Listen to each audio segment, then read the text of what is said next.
Hi everyone, about to release version 0.3.2. Let it go through all the features and improvements. First off, config framework rework. Everything that's in the program is now stored in these files here.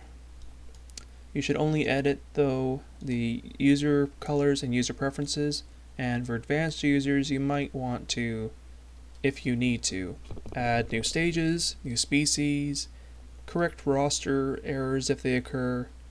You could redirect the paths to your local files for team data, roster data, whatever you want to do. Boards are stored in the same location as previously.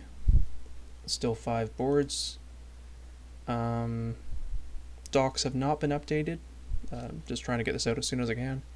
ITN internationalization. All of the strings in the entire interface are now internationalized. If you know any other languages beside English, please let me know and we can work together to translate so everyone can use it easily in their native language. The strings are for everything in the logs, the move display, the mode displays, all the menu entries, and all the interface buttons.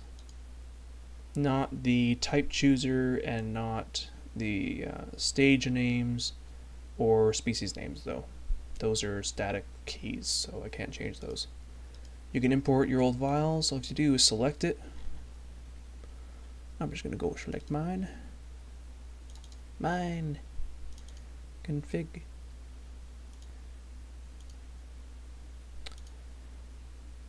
And I'm going to select my teams from old stuff. Let's just go in here. Roster. Okay. Change successfully. I guess my teams was empty. So in my roster, you'll see, oh look, I have my data. Yeah, it works. So anyway, you can also edit species data. You should only do this if the data actually changes. Otherwise, yeah, it takes 2 clicks to change something. You have to hit set after you change their data. I've also added 2 effects into the simulation, barrier bash and block bash. Although to use those, please set the feeder to at least 2 or 3 times the number of blocks that could be affected.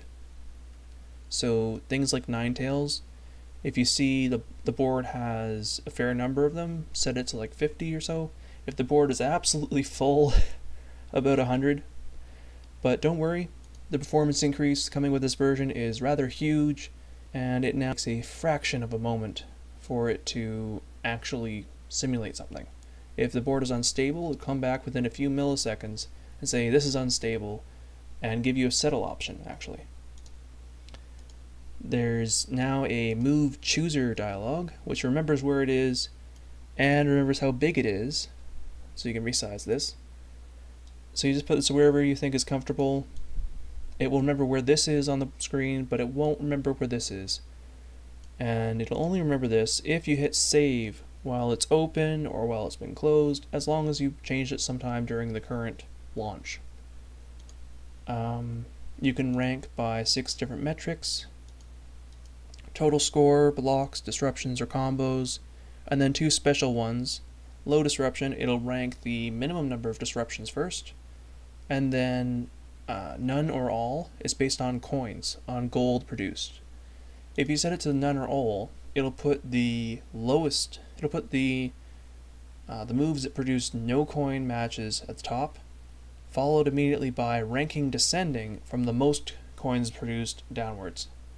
So this probably is what you might want to use for Weekend Meowth, if you're so inclined. One other thing, Move Chooser, you only allowed these keybinds when you're in it, because that's what's relevant.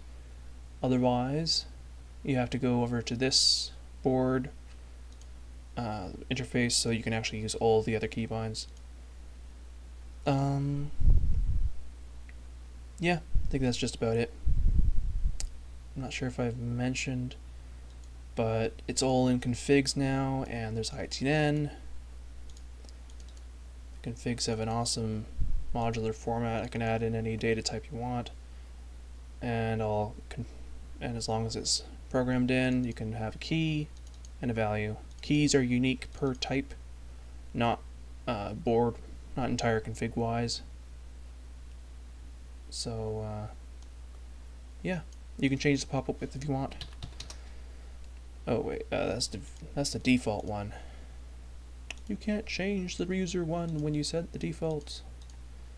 See, the thing is, it loads user preferences before defaults, and it won't overwrite a previous one. So if you set pop-up width to huge, and you go back in, and you launch a pop-up, it's huge. So you can sort of resize them, but through configs.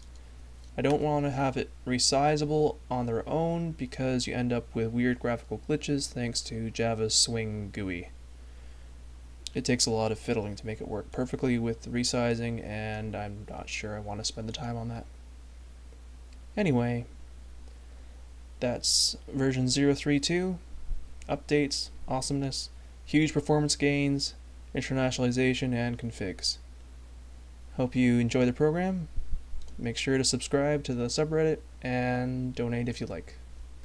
Goodbye.